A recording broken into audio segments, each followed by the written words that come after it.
Jack Della Maddalena is now the welterweight champion of the world after successfully beating Belal Muhammed at UFC 316. So what, or more specifically, who is next for the new champion? So we have a few options I want to take a look at here, starting with the first and most obvious. It's going to be the current lightweight champion Islam Makhachev. Right after Jack had won the belt, Islam had tweeted, "Time to become double champion. Let's go." And in Jack's post-fight interview, when Jack was asked about Islam, he said this. What do you think about that? I think it's a beautiful challenge, you know, he's pound for pound #1. I'm going to get him back for Volk.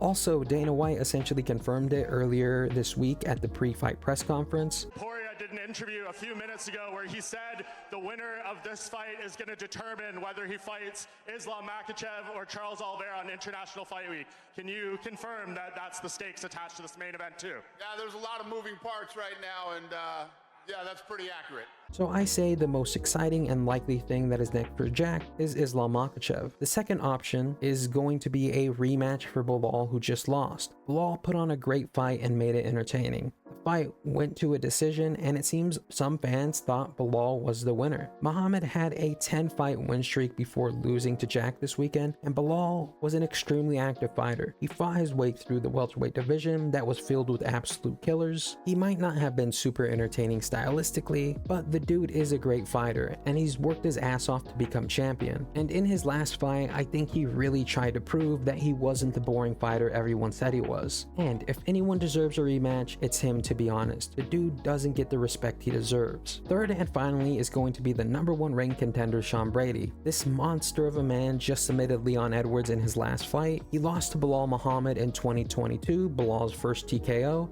but he has since gone on a 3-fight win streak in the UFC welterweight division.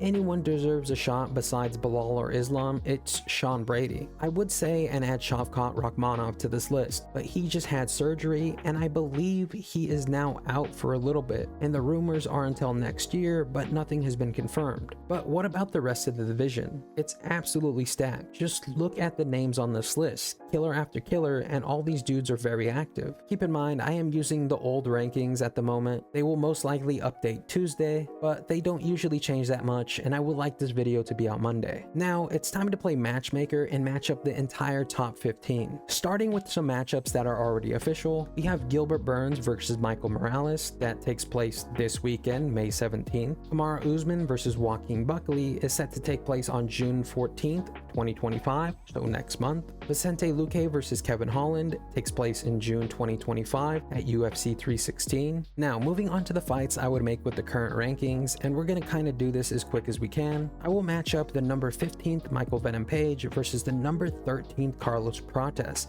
That would be a great striking battle. I would match up the number 11th ranked Stephen Wonderboy Thompson with the number 9th ranked Colby Chaos Covington. Seeing how Wonderboy would handle that trash talk would be funny. You going out to prove I'm the best? That I'm the best. You going out there to fool yourself? It's all right, man. I don't know why you gotta be so mean, man. This guy's so mean. Geoff Neal, the number 10th ranked versus the number 3 ranked Leon Edwards, which would also be a great striking fight. And Belal Muhammed, who just lost, I think a good fight for him would be Ian Machado Gary, the number 6 ranked. And we all know they've gone back and forth with their trash talk. And I think the number 1 ranked Sean Brady could wait for a title shot, but that's just me. Now, keep in mind, there are a ton of people outside the top 15 who are probably going to be fighting ranked contenders pretty soon. But if we look at the entire welterweight roster and try to make matchups for everybody, we'd be here for a very long time. Anyways, that's all I got for you guys today. I hope you did enjoy the video. What matchups would you make for the welterweight division? What do you think is next for Jack Della Maddalena? And do you think Belal Muhammed deserves a rematch? Let me know down in the comments below. If you have any ideas on how I can improve these videos or any ideas for future videos, please leave those down below, as they really do help. Also, it's my goal to hit 10,000 subscribers by the end of June. I know it's a big one, but if you could help me out, I'd really appreciate it. Anyways, I love you guys. Thank you so much for watching. I'll see you all next time. Peace out, have a good one, and see you next time.